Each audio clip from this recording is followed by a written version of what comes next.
I'm Tom Putnam, Director of the John F. Kennedy Presidential Library and Museum. And on behalf of Tom McNaught, Executive Director of the Kennedy Library Foundation, and all of my library and foundation colleagues, I thank you for joining us this evening. Let me begin by acknowledging the generous underwriters of the Kennedy Library Forums, including lead sponsor Bank of America, Boston Capital, the Lowell Institute, Raytheon, the Boston Foundations, and our media partners, the Boston Globe, WBUR, and NECM.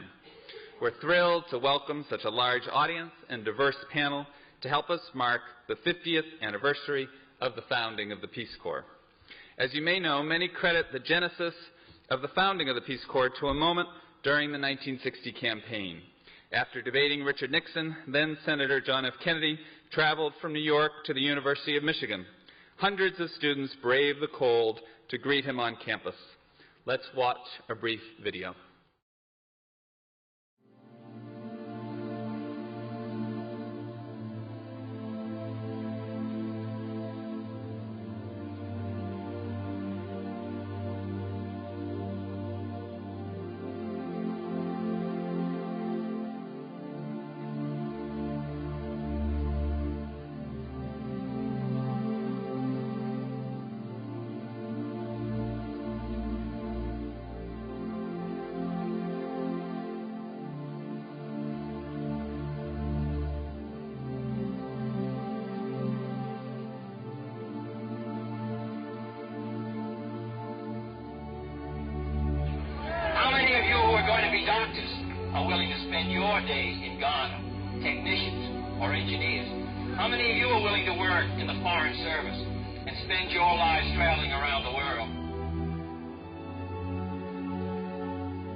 I think Americans are willing to contribute, but the effort must be far greater than we've ever made in the past.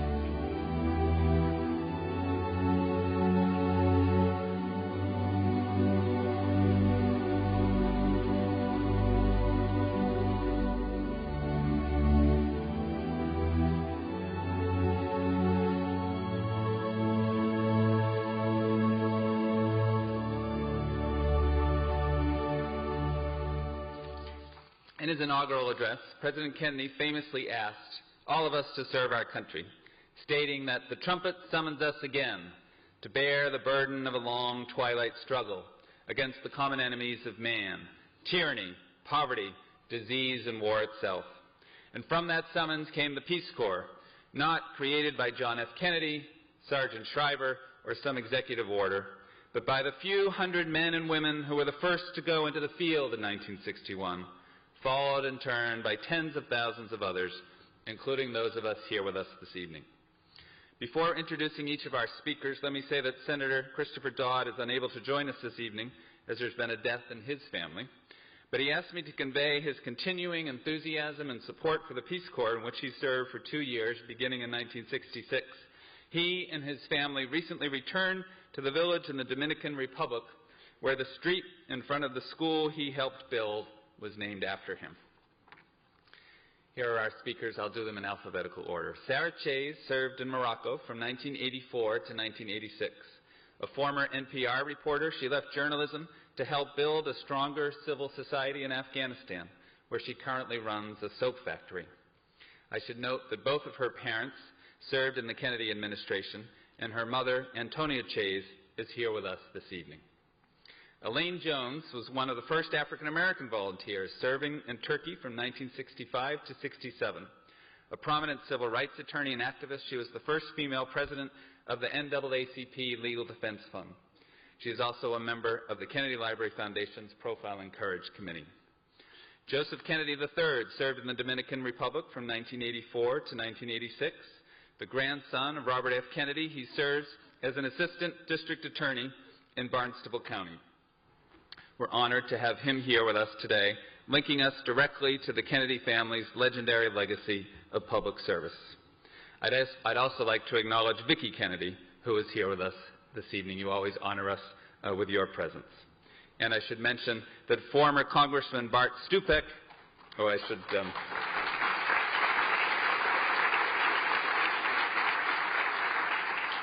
and former Congressman Bart Stupek, himself a Profile in Courage, is also here with us this evening, Congressman Stupek.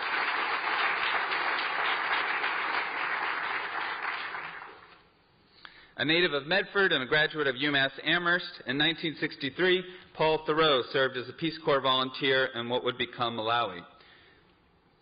His service was slightly short-lived, though. He was asked to leave the country in his final month of service for befriending forces opposed to the governing dictator. He then moved to Uganda to teach English and become a friend to the novelist V.S. Naipaul.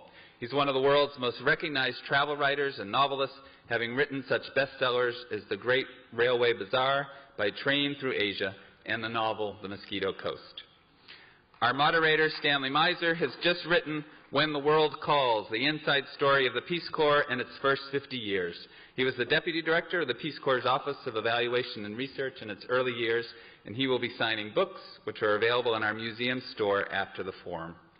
How refreshing it is to recall that moment 50 years ago when public service was valued as the very best a citizen can offer his or her country, in contrast to these days when the rights of those who work in the public sector are under attack.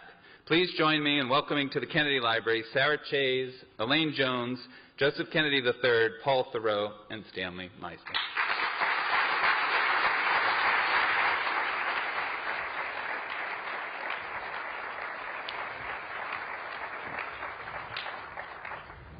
Well, I thought I would start by setting the historical tone just briefly, because in the first years of the Peace Corps was a national phenomenon.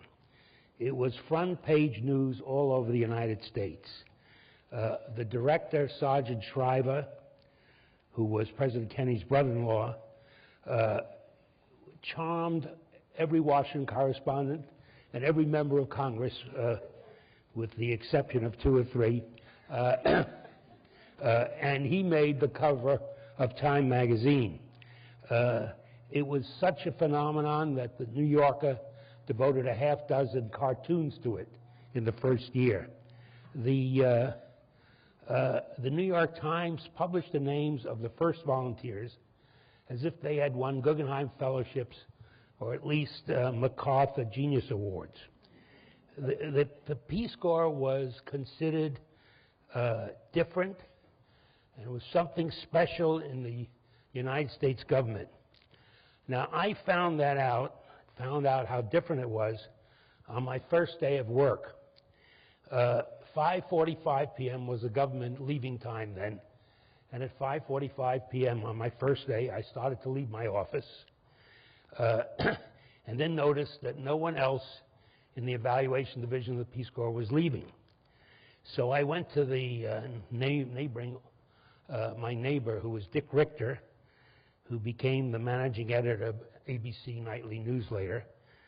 I asked him what was going on, and he told me everybody at the Peace Corps wants to show commitment.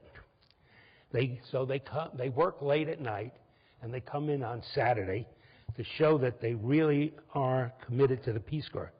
But I told him I had finished my work and I was going home. And he said, well, he was too.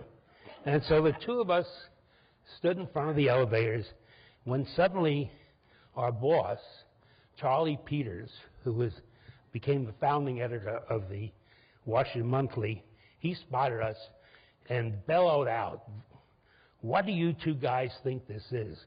The Department of Agriculture?" Well,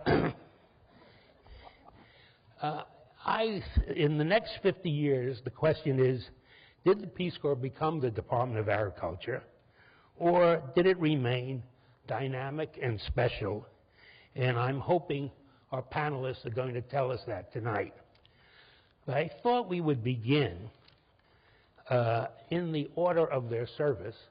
If each of the former volunteers, returned volunteers, would tell us what exactly they did in the Peace Corps, and what their job was, and also whether they felt they were successful in their work.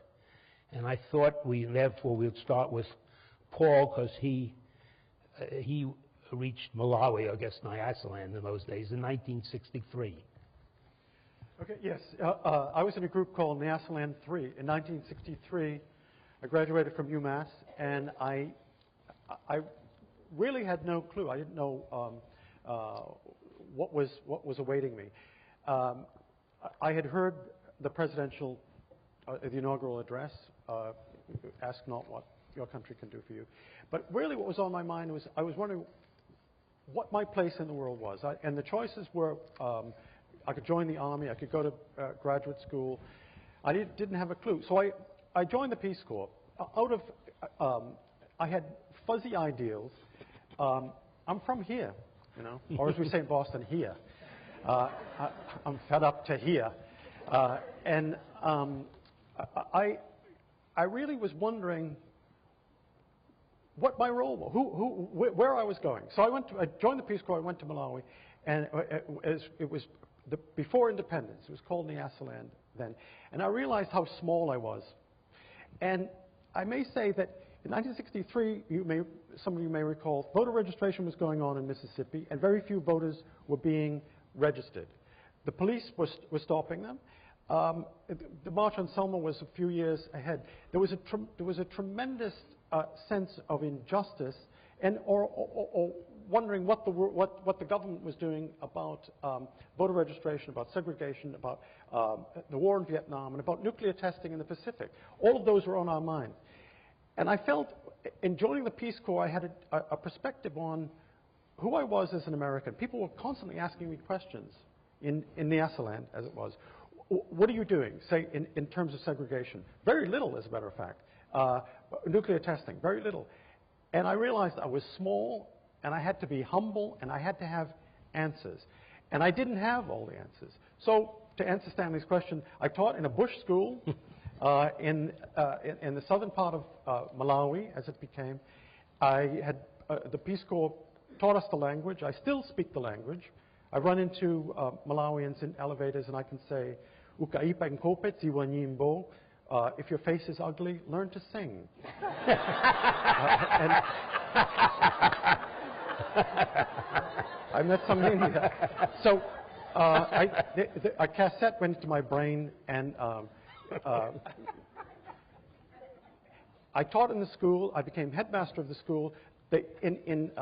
People were upwardly mobile. Then the headmaster of our school became ambassador to the United States. And that's how, when Tom was introducing me, I was deselected or terminated early from the Peace Corps because the Peace Corps said, get involved, learn the language. I learned the language. I became involved with people who were anti-government. Made the right friends, I would have thought, the wrong friends. And it was a plot to overthrow the government when I was unwittingly involved in it and left and went to Uganda. But they said that when I was terminated from the Peace Corps, I had the distinct honor of being told, when I was debriefed in Washington, I was brought to the Undersecretary of State for African Affairs, a man called Jesse McKnight, who had a group of men, and he said, we want to ask you questions about Malawi. And for 2 hours, I was in the State Department, in the Pentagon, talking to high-ups in the State Department. And the last question they asked me was, when's the lid going to blow off? And I said, you know, none of your diplomats speaks Chinyanja. I do. I said, you should teach them the language, send them into the bush, and they'll know when the lid's going to blow off. And then I felt, I knew no more than they did, but I was in the bush and trying to be humble. And what the Peace Corps taught me actually was humility, and what a small role I had in the country and in the world. But the other part of the question, did you feel you were a good teacher? I was a good teacher, but in 1963 we had a teacher training program. We were training teachers, and I thought, in the fullness of time, 5 or 6 years, Malawians will be teachers. They'll have enough teachers, and we will have fulfilled our service. I felt I was a good teacher, and the school was a model school, but 45 years later, there are still Peace Corps volunteers, still training teachers, and many of the teachers have left. They work for NGOs, and teaching is a despised profession, as it is. You know how teachers are regarded. In Providence, Rhode Island, they were all fired yesterday or the day before. In Malawi, there are still people training to be teachers. And I wonder, I was enriched by the Peace Corps, enriched by being there. Malawi still has Peace Corps people and doesn't have enough teachers. So I felt I did, but the Malawi, we somehow, the spirit of volunteerism wasn't inspired in that country. People in Malawi did not become volunteers. And so I felt, to a certain degree, we failed. Okay, let me go to Elaine, who came to Turkey in 1965. Elaine, how did you end up in Turkey in 1965? You know, I'm still answering that question. I had come out of the segregated South from Norfolk, Virginia. And so I knew all about the back of the buses and all of that. I mean, I did that. I knew that. And I graduated from Howard University in 1965. My graduation speaker gave the Great Society speech. The Great Society speech was at my graduation by Lyndon Johnson. And President Kennedy, I had heard his inaugural address. So that stayed with me when I entered college. I had President Kennedy's inaugural address floating through my head for the 4 years I was there. Meanwhile, Stokely Carmichael was in my class. You know, Howard was the hotbed of the movement. You know, I even did 1 or 2 little sit-ins down in Woolworth, down in Virginia. And, you know, and Stokely would come in from Mississippi, and we took a philosophy of art class together, 6 of us talking about Picasso's Cubist period or whatever, you know. But I always knew, I mean, I had a sense about the injustice that was going on in this country. And I always knew I wanted to be a lawyer. I had known that since the age of 7 or 8 years old, that I wanted to be a lawyer. But I also knew something else. Here I was 17, and I realized when I went away to school that my environment was limited. I had only interacted with African Americans. You know, and although they were wonderful people, that was not the world. That was not enough. And as I said, I came out of a segregated environment, but somewhere in my spirit, I knew I had to engage with the larger world, with the community. So when I graduated college, I realized I was not seasoned enough to begin a law school career. I didn't know enough. You know, so I didn't even apply. I said, I'm not. I said, I need to travel. I need to see something about the world. And I don't want to go to Africa because I'll do Africa on my own one day when I have money. I will do Africa. That will be done. But I want to do something else. So I could choose. I could choose. And I said, Turkey. Because I knew the least about it, and that's always been a philosophy of mine. Go somewhere different that you know very little about the subject matter of the people, and immerse yourself in a learning experience. And I said, Turkey will provide it. And did it. Did it. So I taught English as a foreign language. It's called TEFL in Ankara at Hacettepe, which is the medical school. And Turkish is a relatively new language, 1935, Ataturk, the father of Turkey, you know, with the language. And so the textbooks for medical students were written either in German or English. So the students had to be proficient in one of those languages before they could continue a medical career. And so enter Elaine. And I knew they were listening, Stan. I felt you know how we taught TEFL, you know, I went to the store, and you put in a noun, you know, and, you know, I went to the went to the theater, and then you put in a verb, the different tense. I am going to the theater. That's the way you. And pretty soon, I heard my students not only putting the word in the right place, but they were mimicking this accent. Poor things. Somewhere there are Turkish doctors, who sound like me all over the country. But it was, we'll talk about it more, but it was a tremendous 2 years. I mean, they had never seen African Americans. And so they argued with me that I was American. I would say, America? No. And I said, well, whatever, Arab. No love lost between the Turks and Arabs. And Arab. And, so I had some difficult moments. But once I got immersed in the community and had these dinners with my students and their families and traveled all over the country, I really grew up in Turkey. And not only with the Turks, but with my fellow volunteers. My fellow volunteers were predominantly white, young white men and women, and it was our first interacting with one another, and that was wonderful because we had many of the same experiences. And so we'll talk more about it later, but it was a terrific experience. Thank you, Elaine. Now, Sarah, Morocco, 1984. So here we've got the 60s and the incredible energy and vibrancy of that period that was just projecting Americans out all over the place. So I'm graduating in 1984, which was your, financial. I went through a list of what all of my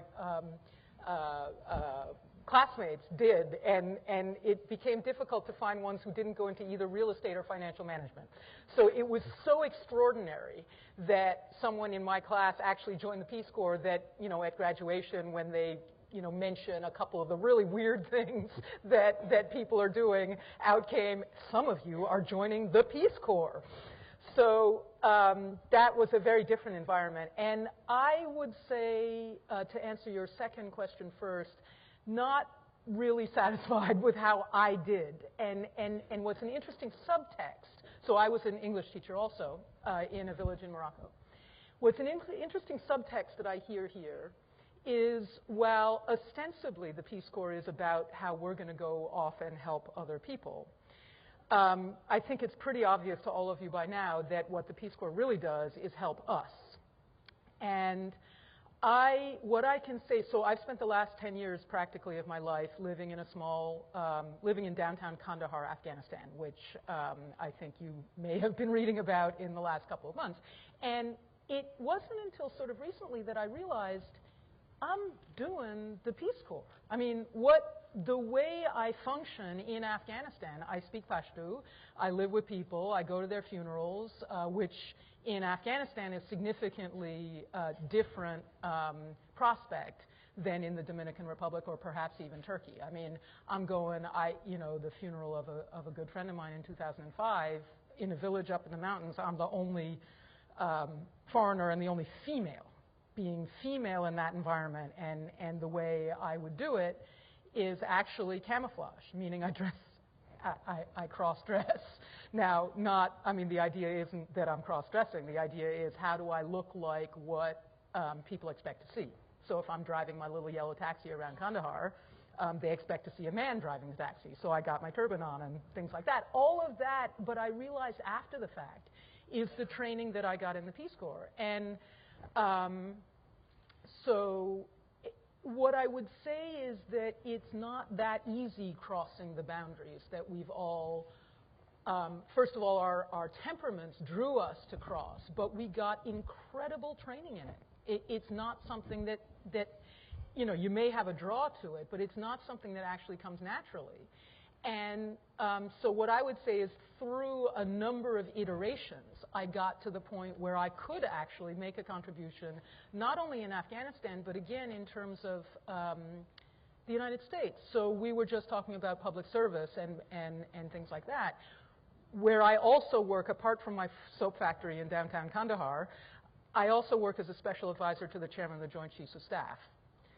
So it's a little bit amusing that the largest organization dedicated to waging war needed to reach out to a Peace Corps volunteer for what the skill set that the Peace Corps provided me, you know, being able to bring that into an institution that is not so well versed in interacting with local populations.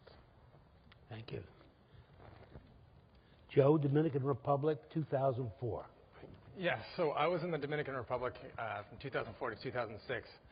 I had graduated college in 2003, and I had no idea what to do after that. And so I talked to friends, I talked to family, I talked to professors, I talked to colleagues, and a lot of my classmates were going off to Wall Street doing management consulting or iBanking or whatever else, and I didn't feel like I wanted to do that. I wasn't ready for a desk job. I wanted to go out and see the world. I wanted to experience something, do something that was very much on my own, and I wanted to figure out if there was a way. I'd obviously been very, very fortunate if there was a way that I could give back in some way. And when I kind of made that list out over and over and over again, people kind of said, well, this kind of seems like a Peace Corps idea. And ended up on a plane about 8 months later. And I remember extremely vividly, we left Logan and then we went to a staging down in Miami for a couple days. And I remember so clearly the wheels lifting off from Miami and then touching down in the Dominican Republic and going, oh my God, what have you done? And I spoke broken Spanish when I got there. I don't know a soul, never been to the country. And the only thing that I knew was that it was going to be different from what I expected. And it definitely was that. So I ended up, I think all of us would probably say, you end up doing a whole bunch of different things throughout the course of your Peace Corps career. It's extremely entrepreneurial.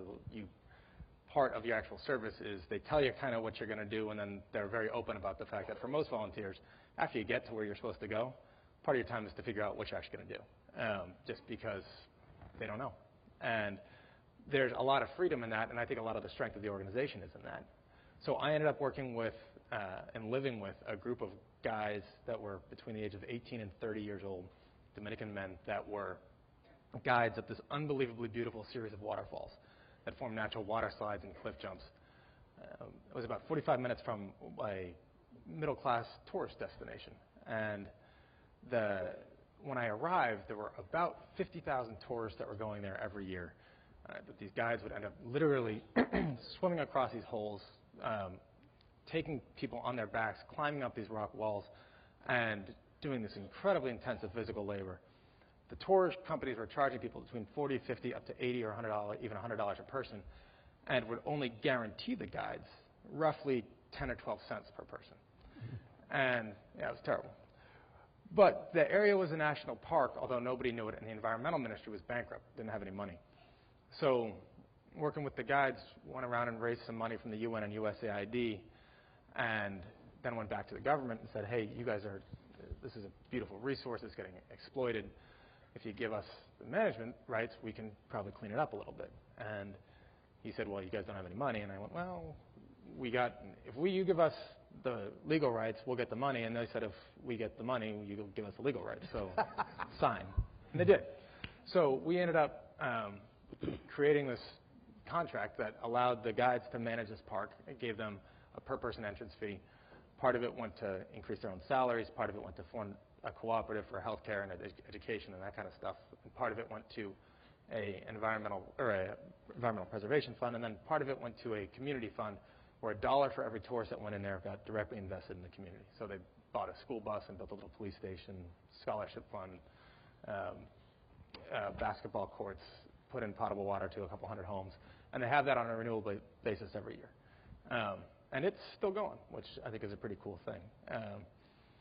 In terms of your question about was I successful, I keep in touch with those guys about once a week now. I've gone back a couple times. It's still very much a big part of my life. I think probably the best thing that I would ever could do for them was one night, every now and again, we would have these cookouts down by the river. And I had snuck off to Puerto Plata, which was about an hour or so by local transportation away, which is the next kind of the closest city. And it took me all day, but I was able to find a bag of marshmallows and chocolate bars and graham crackers. And the look on their face when I went around asking them for, there's this huge bonfire, and I asked them for a stick. And they went, "What are you doing? What is a crazy white man trying to do?" And I put this white thing on the end of it. I'd never seen a marshmallow. And I threw it in the fire. And they said I had just gone crazy. And then I took it out of the fire. It was flaming. And I threw some chocolate on it, put it between 2 graham crackers, and then took a bite out of it. And they, thought I was absolutely nuts. And I've got pictures up on my wall of about 10 Dominican guys with marshmallows all over their face. And they thought it was the greatest thing I ever did in their lives. So, s'mores might be the greatest thing I've ever come up with. Sounds like American imperialism. There you go. But I did want to say just one other quick story. One of the most poignant moments I had there was I was in the back of a guagua, which was basically a huge minivan that was meant for, in the States, 8, and there's about 35 people crammed in the thing. And I'm in the second to last row going into Santo Domingo. And I get a tap on the shoulder. And I turned around, didn't recognize the guy. He's just a middle-aged Dominican who just said, "¿Qué pasa? Peace Corps." And I said, "Sí." And he went on to tell me that he had lived on the outskirts of Santo Domingo 20 or 30 years before. And that when he was a young boy, somebody from the Peace Corps had been sent to their community and had built an aqueduct to bring potable water to their village. And that one act enabled the villagers, to the women and the children, to stop trekking hours and hours a day to bring water to their homes. He never asked my name. He never asked what I did. He never asked where I lived. He just said, "I want to thank you for everything that man did for our family and for my village." And a couple minutes later, he got off the bus. I never saw him again. And I think there's probably thousands and thousands of volunteers over decades and generations that have similar stories like that. And I think that's one of the key things to remember about this organization. Thank you.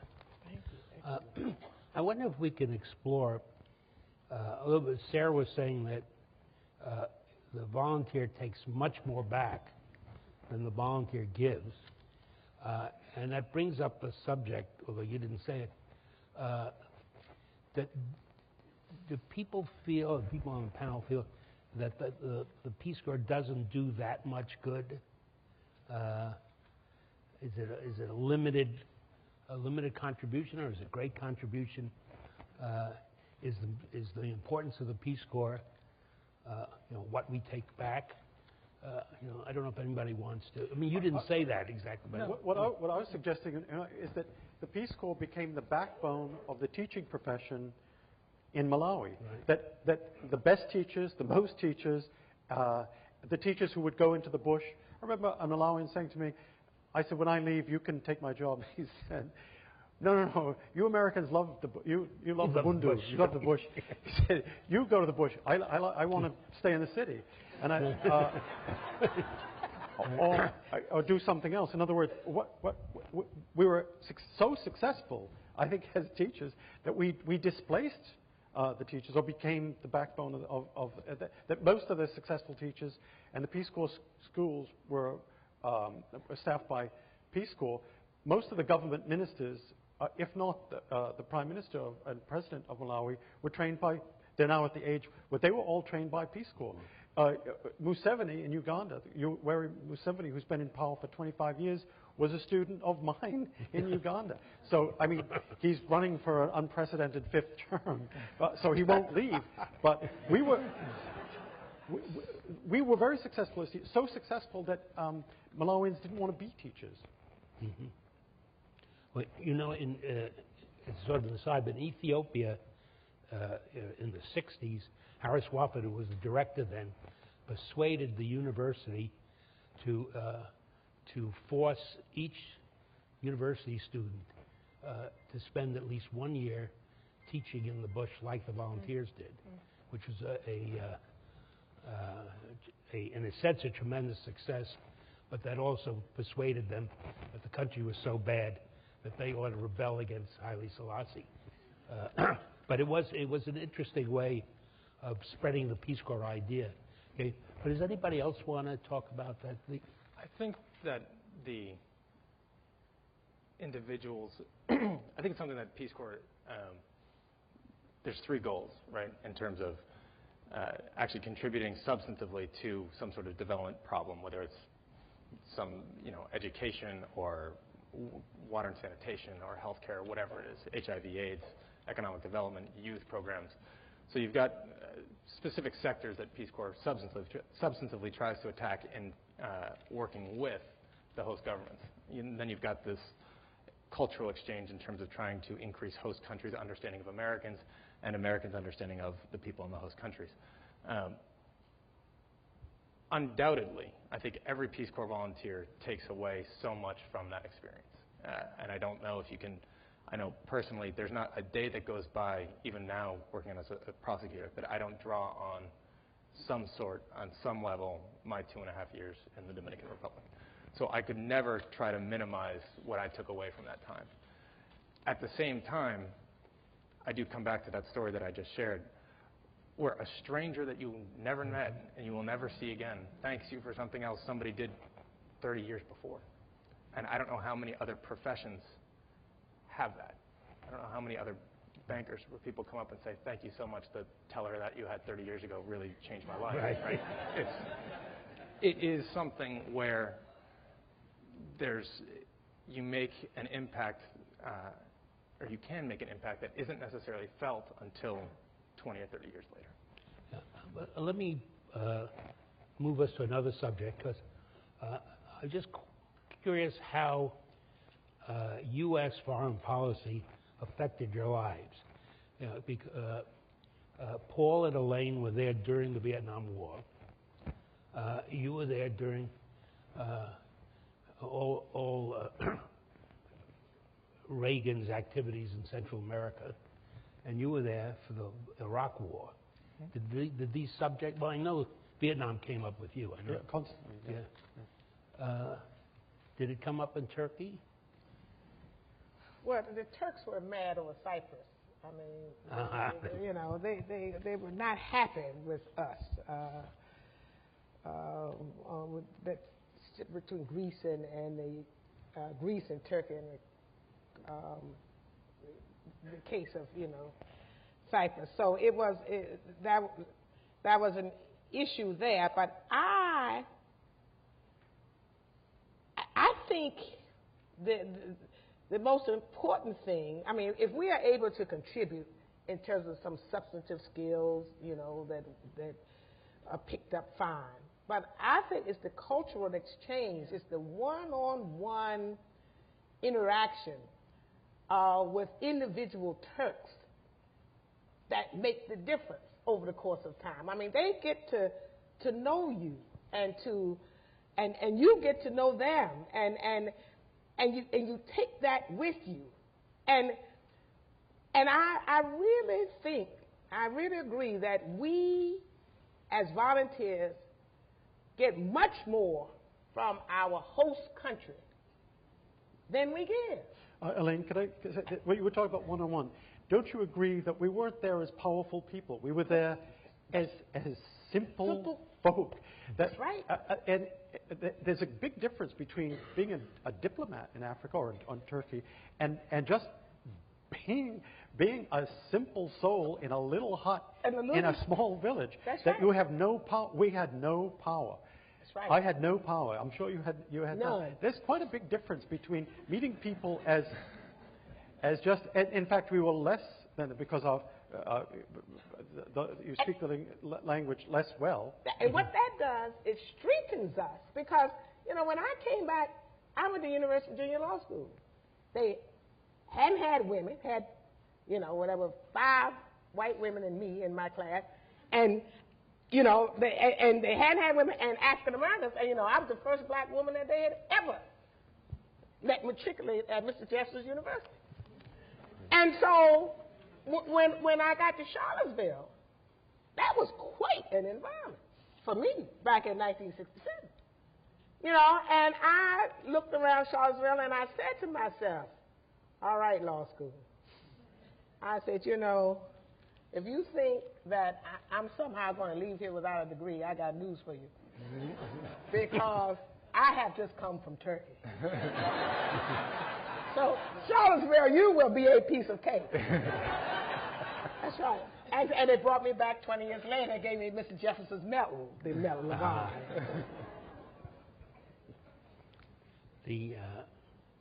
Well, in that case, it did change your life. Oh. Does everyone agree with that? Because that's I often don't know whether it's a cliche or a fact, but on these radio programs I've been on the last few weeks, there are a lot of people call up to say, Peace Corps changed my life. And I just wonder, did it change your life, Sarah?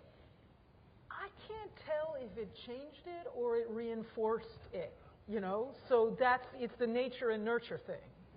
Did it help me be what, you know, the inside part of me really wanted to be? Or did it veer me off in a direction? In terms of subject matter, I mean, I came back from Morocco. Then I went back to graduate school in history, studying medieval Islam, right? The transmission of scientific knowledge in medieval Islam. Oh my God, I don't even know how I was smart enough to even devise the title of that topic back then. And I actually bailed out of that and went into journalism, and I said, I am never going near Islam again as long as I live. And well, you know, 10 years in Afghanistan later, and so again, it's very hard to know. You go and do this, all of us, I think, did this very young. So it's sort of like getting married when you're 18 years old. Do you grow into that relationship, or did you choose the person that you marry, or did you choose this path because that's who you are? What about you, Joe, because your life isn't as long as some of the others. Did it change your life, you think? I would actually kind of echo just what you said, is that it's, I think, as I said, not a day goes by where I don't draw on some experience that I had, or I don't find myself impacted in some way from it. And that's on top of just the language skills of being able to speak Spanish. But whether or not it's a life-altering decision or impact, or if it's just kind of clarifies that that's what you want to do, I mean, I think that that's open for debate. I think one of the really interesting dynamics with the Peace Corps is the debate between focusing on young people and focusing on who are full of idealism and can kind of take those experiences and carry that with them for the rest of their lives, and see how many of those end up being teachers or working in government or being in the foreign service or USAID or in the nonprofit world at some level. But when you get down and you get dropped off in the Dominican Republic and you're 23 years old, you don't really know what the heck to do, right? But people who do get there was a couple groups or a couple individuals in my Peace Corps group who were 50 years old, had run successful businesses, and came there and worked almost as consultants for nonprofits. And the impact that they could have to run those businesses was tremendous. The lessons, then again, that they took with them for the rest of their lives, their professional careers were going to be much shorter on the back end than mine. So there's a trade-off on both sides. And I think, Stan, when you're young, though, and you're going into the Peace Corps, the thread that undergirds all of this, when you're young, and the earlier you get this message, the better, that you appreciate and value difference. Yeah. You value it. It's not something to criticize or ridicule or become judgmental about. It's something to learn from. And when you really absorb that lesson, and you have that lesson early in life, then it affects how you go through life and how you interact with others. And it makes all the difference in the world. Yeah,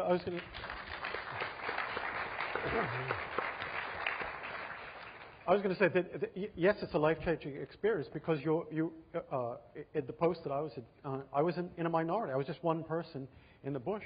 I couldn't have been more conspicuous or more powerless I come from a family of 7 children in Medford, and I was liberated by the Peace Corps. I suddenly had a place of my own, even though it was a hut in the bush.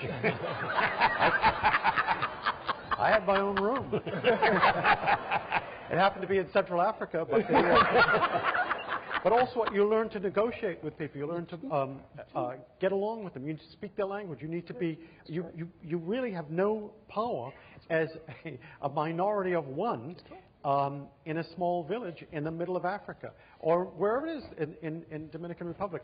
And you realize that you can't force people to do things. You need to negotiate, talk, make friends, be affable, and that's a great lesson. It teaches you humility. You are no one. You are so small. And when you leave the Peace Corps, realize that the world is something that requires compromise and negotiation. You can't go in and hit people on the head.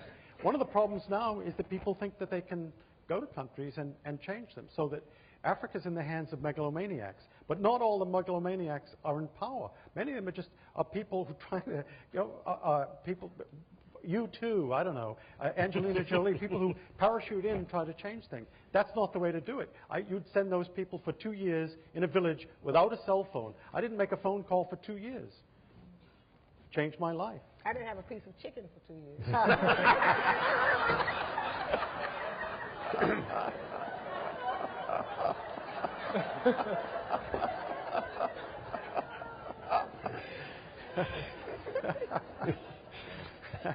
Let me change the subject. Let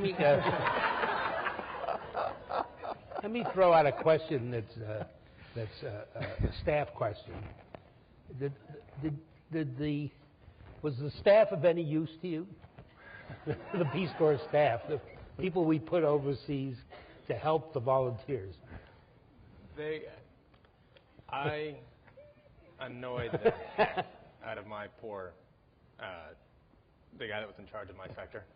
Literally, we actually had cell phones. The Dominican Republic was one of the places that was developed enough where we could have a cell phone. And I ended up trying to start to run a business. I had no idea what the heck I was doing. So I called him all the time. I ended up writing these big grants. One of my most memorable moments was I had to pull an all-nighter, which is very difficult to do, to write the grant in Spanish on a computer. When there's no power. So I had gone and I had charged up the computer and then an extra battery and then a generator. And I got an extra gallon of gasoline. And at 4 in the morning, I was just going on the generator. And everything else was done. And I had a headlamp on because there was no electricity. And there's bugs flying in your eyes and bugs covering the computer screen. And I had to call the guy the next day and have him proofread the thing because my Spanish was still, I had no idea what the heck I was writing. I was hoping that they would try to figure it out, but I leaned on them constantly. Oh, you did. And they were fantastic. Is that true? No, I mean, I knew where the Peace Corps office was, and that was solid. But I only showed up when there was some physical exam I had to take, or I needed them for something, which was rare, I thought. I mean, I just didn't, they were there as a support system. And when I needed support, I reached for it, and it was there. And so that was very, very important. But it wasn't a daily or weekly. I mean, I would go a month without seeing the Peace Corps office. So, I'm glad they were there. I'm just curious. No cell phones in Morocco. Right. Two things. One, if anyone from the embassy shows up in your village, you're not required to talk to them. That was a very good instruction. Uh-huh. The other one was, so I run, and girls don't run in countries like Morocco, and I was also our village was kind of wedged into a mountainside. 20 minutes is okay.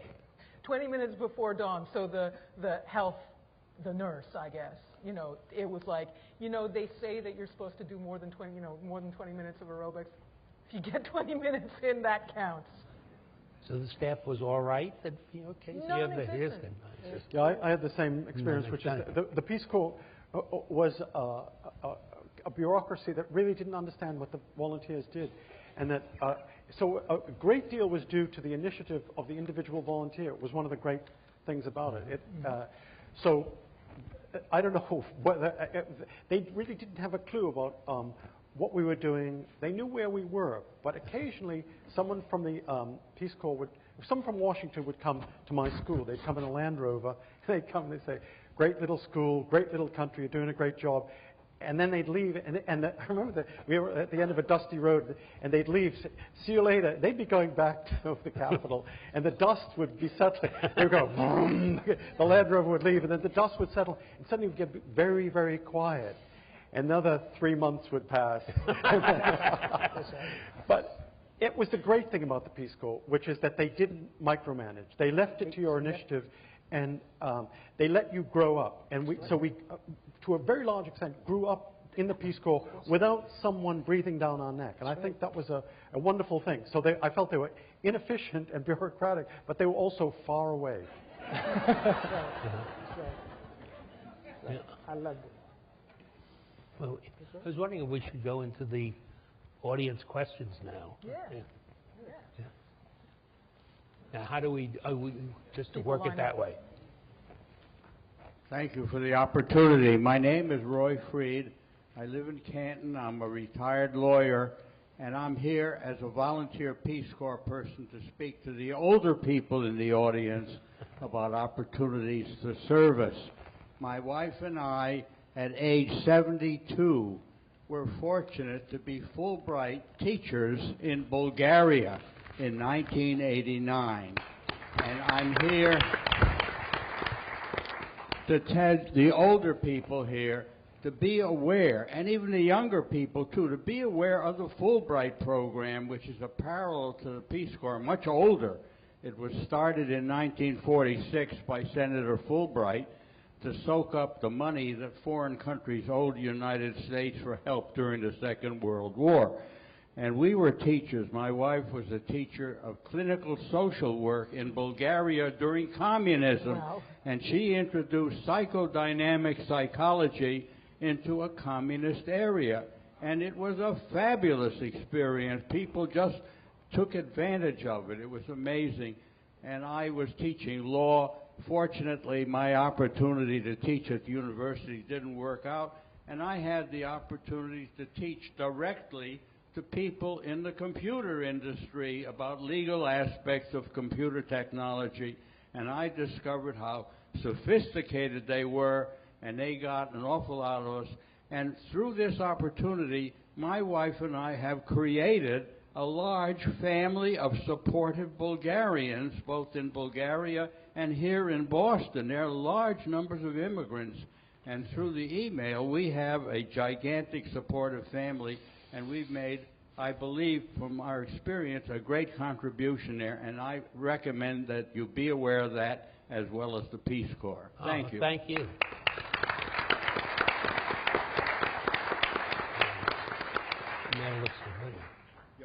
My name is Walter Carrington. Hi, Walter. Stan, how are you? Good to see you. It's been a long time. Yes.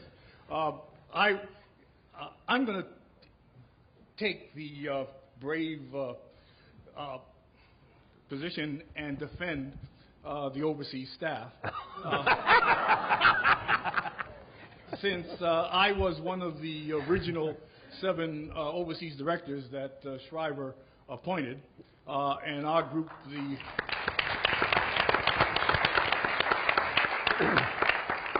our group from Sierra Leone, was the 3rd to go into the field back when the Peace Corps first started. But what I really want to say is that while it is true that that volunteers got a hell of a lot out of the Peace Corps, and as a result, the United States got a lot out of it. And I think of my own Sierra Leone group. During the time when Sierra Leone was undergoing its terrible civil war, the most outspoken advocates for a strong policy to support the people who were against the violence that was going there were our returned volunteers, who, when they came back, were extremely active. in the work that they did on behalf of the countries in which they served. And I had a chance to see them close up and personal in 3 countries, directing programs first in Sierra Leone, then in Tunisia, and then in Senegal, and returning to become director for Africa for the Peace Corps. So I was able to see what they did. For example, in Sierra Leone, while they taught and they helped to provide training for teachers, they also gave the government of Sierra Leone the opportunity that they would not have had, I think, without the Peace Corps, to, right after becoming independent, because we arrived there a few months after their independence, to set up schools in the interior. Up until that time, almost all the schools were religious schools that were run by either the Protestants or Catholic missions.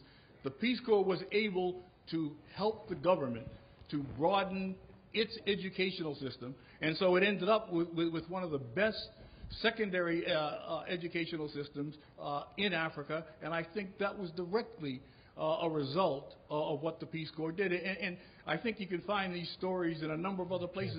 In Tunisia, we had architects who went out. If they had been back here in the States, they would have been draftsmen. In Tunisia, they were able to build all kinds of things that they never would have an opportunity. It would take them 10 years to do here.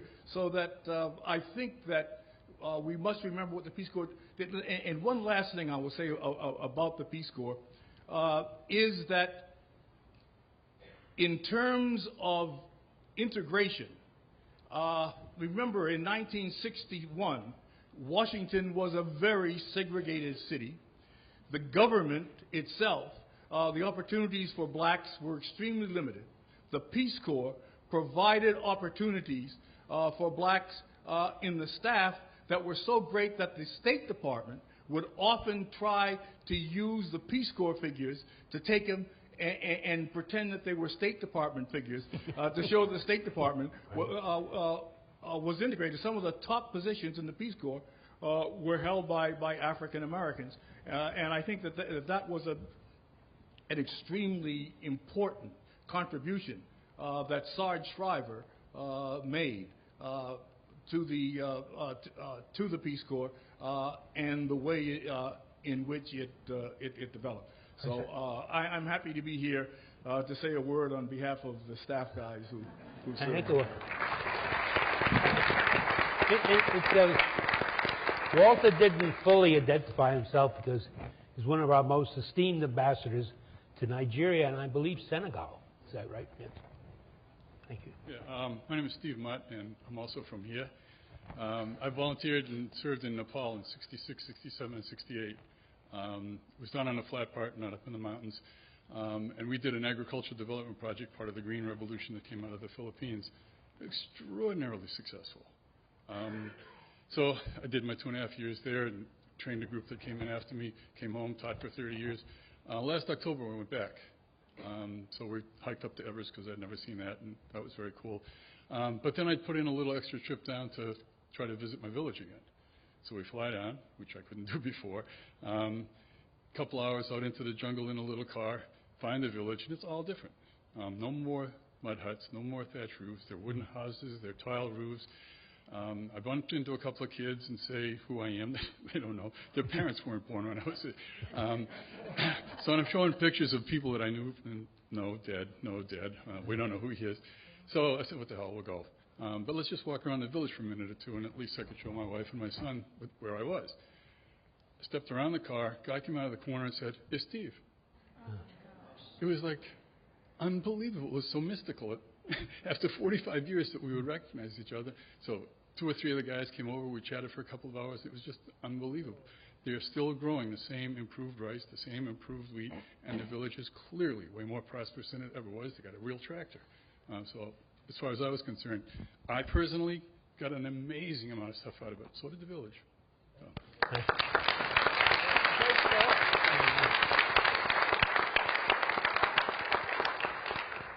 Good evening. My name is Susan Camp, and it's funny because I remember I remember going to my first Peace Corps meeting when I was in college. Actually, the only part of it that I remember was when they began talking about the lack of hot showers. And then I remember looking for the exits, and that was the end of the meeting for me. But life goes full circle. And now I'm here with my daughter, who has expressed interest. In fact, wanted to go last year on a service trip to Colombia. We butted heads over that, and I won that one, but I'm not going to continue to win. I think she's pretty adamant about wanting to do something along these lines. My question or request, I guess, of all of you is that as a parent, what can you say to parents of young people who in this day and age are expressing interest to go overseas when being an American in some of these countries is not a good thing? You know, part of me, of course, I don't want to squelch her desires, but there's part of me that says, why can't you stay in our country and help people here? Why do I have to send you to a place that is going to be hostile to Americans, even those coming with humanitarian desires to help? I'm glad I came tonight. I don't think that this meeting had the same effect on her as the one that I attended had on me, but it's wonderful work. But again, as a parent, I would say the same thing of my son, who I believe is going to end up in the service. Of course, I don't want to say no, but it's a scary thing to let your children go off with wonderful intentions and feeling as if they're not going to be received in the manner in which they're being offered. Well, so Joe, you were the most recent. I thought you might. I mean, how hostile were people in Dominican Republic? I had the time of my life, right? It wasn't to say that it was all fun and games at a party, right? It was hard work. There was definitely a lot of challenges to it. But the safety issue is something that Peace Corps takes. It really is the #1 priority. And when you arrive there, you go through, people will say the full service term is 27 months, because there's a 3-month training period first where you're with other volunteers, and they go through extensive amounts of how to, not only the cultural cues, but the language, how to stay safe, how to be safe. They also prep not only where you're training, but the place where you're actually sent to, your permanent site. That's the job of the host country personnel, is to make sure that that site is ready to receive a volunteer. And what they invest so much time in attempting to make sure that site is ready.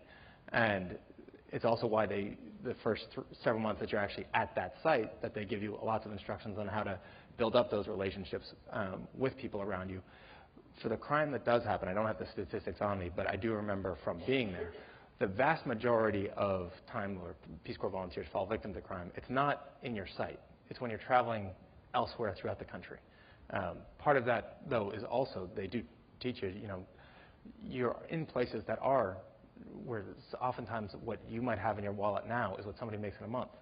You don't carry around $500 in cash, right? You dress with the same cultural cues as the people that you are living with and you're surrounded with.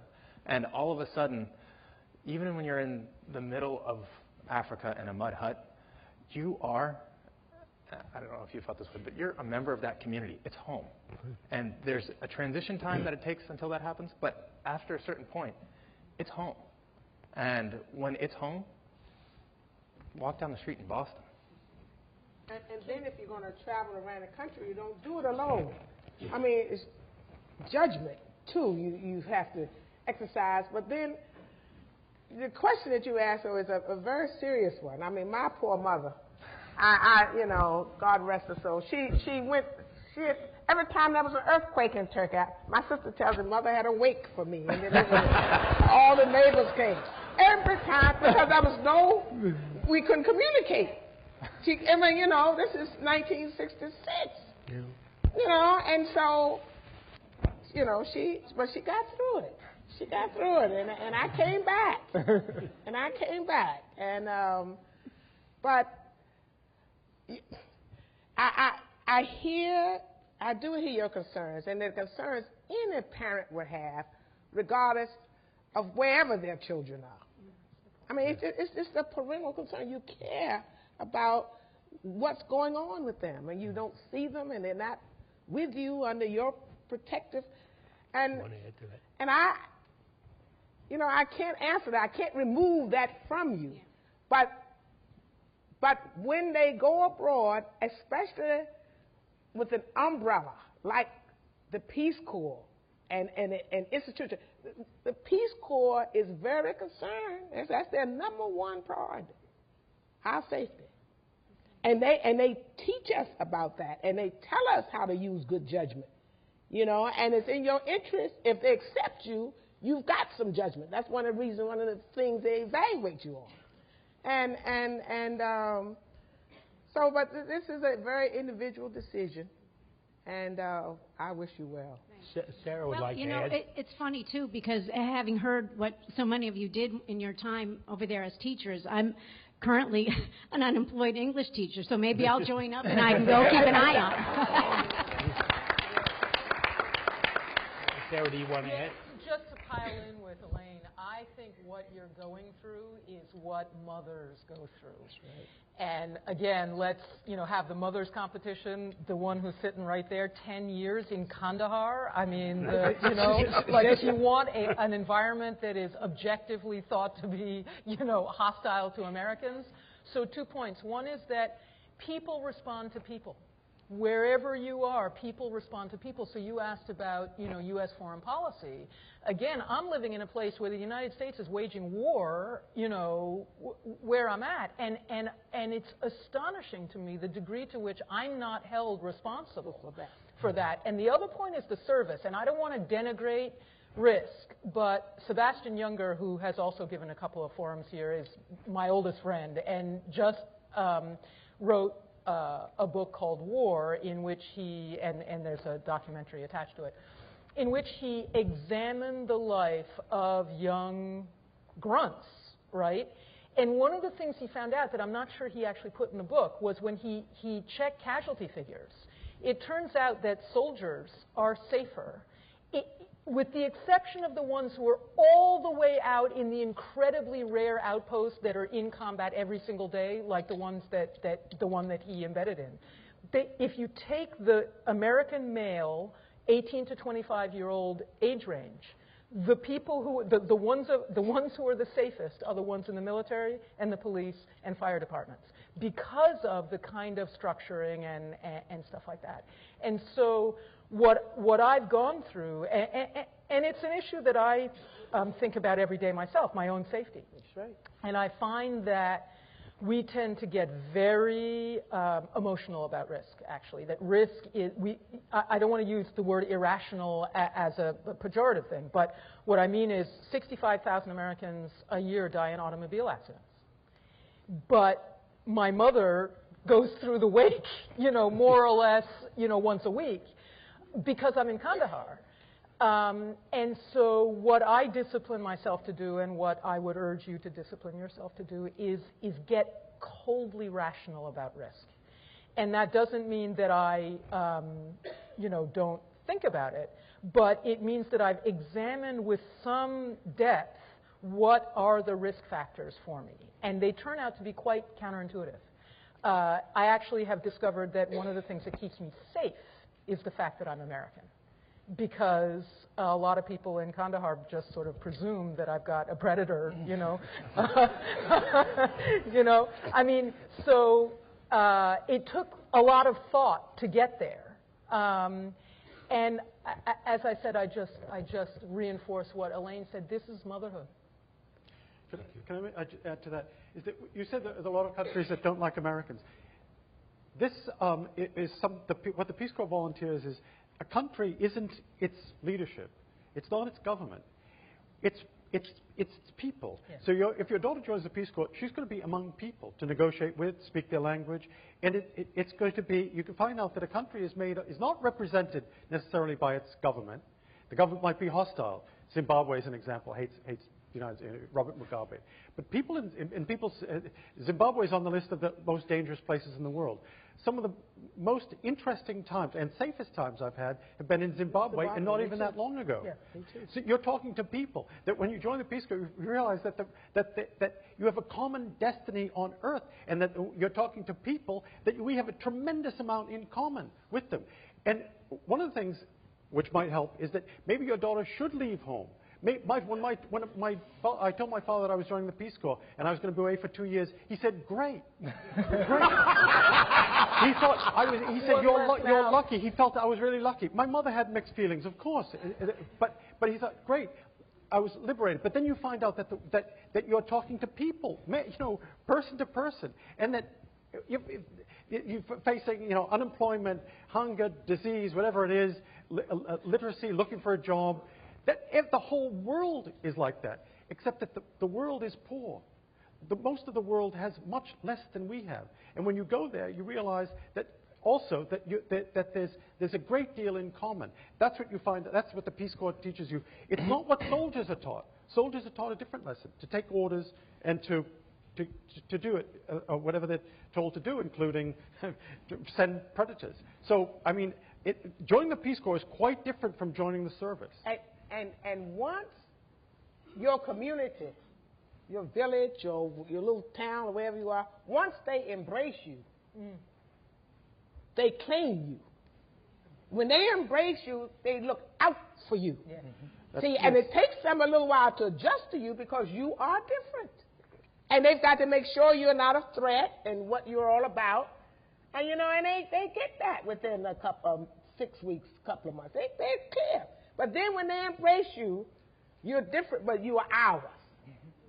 You're ours. And so it's up to us to protect you, to make sure you're all right. And they're looking when you don't know they're looking. So that's safety there in your community. Yeah, I'm probably the perfect person to follow the last speaker. My name's Helen Raisin. I'm the proud mother of a current volunteer in Rwanda who just passed the 1-year mark.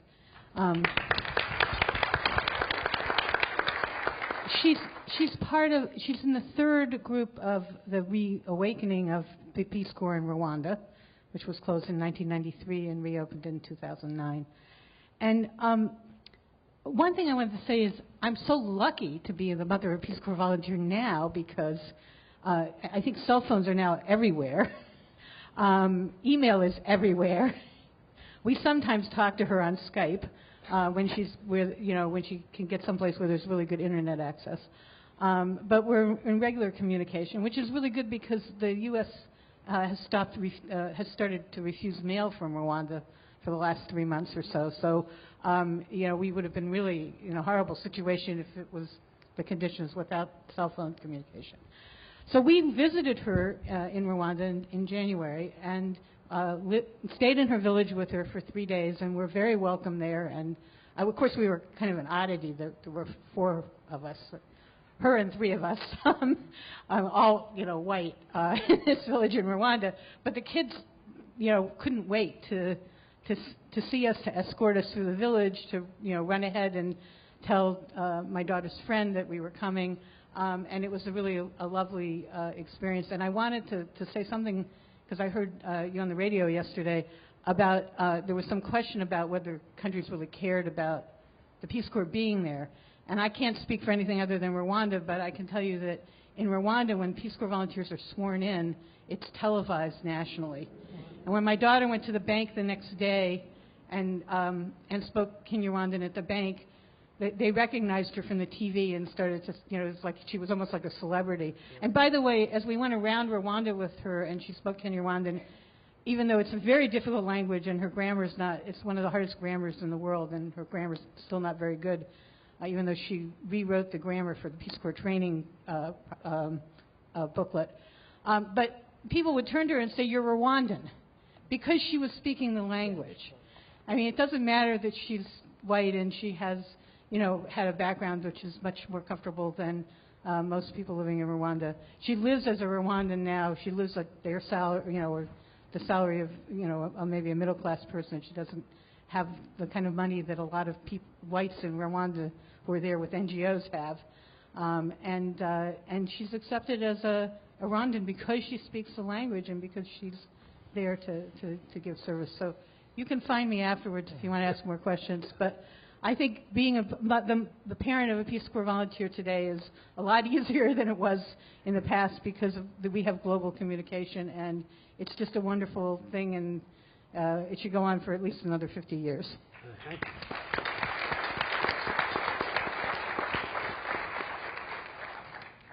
If we can recall back to before the question period, when the panelists were going through their final relation of their experiences, it seemed to me that the issue of support from the next echelon of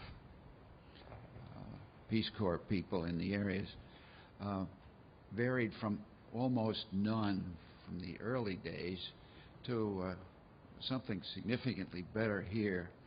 And I want to know if I read that correctly, and if so, what the implications are. This is of interest to me because my wife Hildred and I have a granddaughter living in a mud hut in Zambia right now in her second year with the Peace Corps. And we communicate with her on Sunday mornings.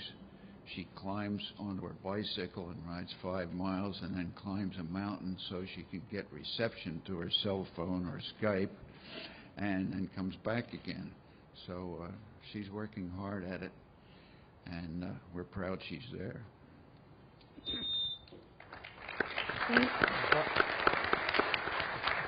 I looked into this a bit. I don't really see much difference because I felt at the beginning that I feel that they put more staff people or more Americans as staff than they do now.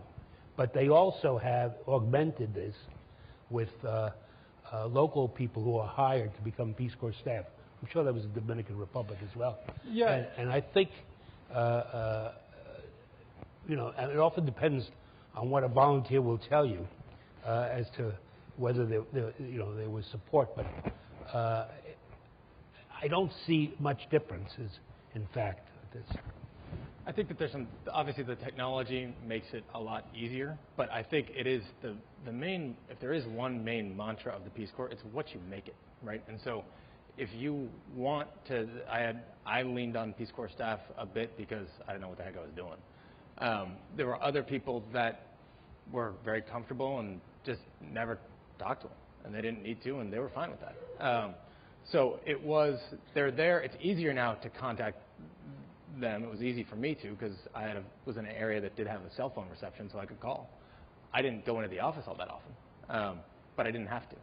So I think for your granddaughter's situation, they're there if you want them to, if she needs them. And there was, for us anyway, a 24-hour medic on call. We had, when we got there, just for the safety issue, we had to map down a place where they could land a Black Hawk helicopter if need be, right? So it was 24/7. There was a safety net if you needed one. Just for the sake of time, I'm going to ask the last three questioners to ask make your comments very brief, and then we'll have a final comment or answers from our panel. So just three. Go ahead. Great, thanks. My name's Gary Fraden. I was in Chad for a couple of years in the mid-'70s. And I came here because it's always fun to spend a couple hours every 10 years or so reminiscing. My question actually is a demographic question to the audience. How many people were in the Peace Corps who are here? Wow. Oh, my God.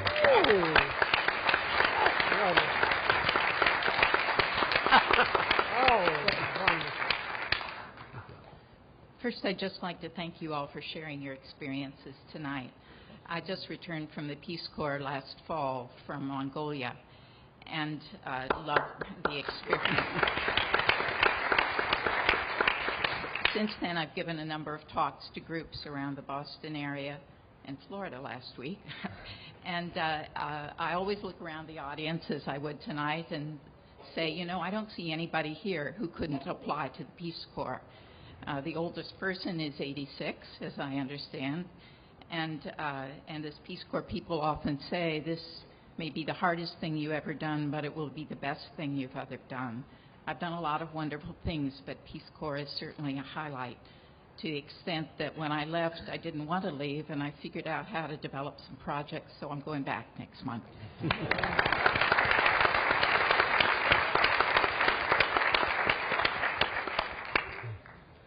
Hi, I was a volunteer in Cameroon in the 80s, and I live in Medford. Hi, Paul. Welcome back. I grew up in Brooklyn in New York, and one of the amazing things was here, this white guy from the big city. I got sent to a very, very small village. I was the only foreigner within 60 miles in any direction, and I felt more at home in that spot than I did my whole life up to that point. It's very telling. But one of the questions that I have, I'm going to be brief, is that it was drilled into us, working ourselves out of a job. If you do your job right, in a few years there won't be another volunteer. But every time I would get mail from Peace Corps, it would tout, isn't this wonderful, we're expanding our program. It's sort of like two different messages being sent at the same time. How do you guys see that? I mean, are we really trying to work ourselves out of a job, or are we trying to expand our program, or is there somewhere where we meet in the middle? Well, I can take a try at that, because they're almost two different issues. I think they're expanding by adding Peace Corps countries. In fact, the numbers are much smaller than they were in Paul's day. You don't have the large clusters. I mean, besides people like Paul who were in their village alone, there were cities in Ethiopia that had 14 volunteers at the same school, and those volunteers had a far different experience. It was very hard for them to get into any culture beyond teaching. Their students and the rest of the world of Ethiopia is close to them. So I think now the numbers are much smaller and manageable. And I don't think Peace Corps is sending volunteers into a country just to make the ledger books look good, because they are requested, and so I think they're needed. But the whole problem of why we haven't reached the point of where volunteers are no longer needed raises the whole question of why, after all the money spent in the last 50 years, not in the Peace Corps, but through all foreign aid programs, there is such a high failure rate. I think that's almost another question. But in any case, I think Peace Corps isn't pushing more into the same country. It's trying to get into more countries. I'm sure our panelists would be happy to answer any further questions any of you have. I want to remind you again that Mr. Meisler's book is on sale in our bookstore. He'll be signing it out in this hall. Many view this institution as the nation's memorial to John F. Kennedy, but no act better honors his memory and all he stood for than those who, like this extraordinary panel, responded to his call to serve their country. We thank you all so much for coming.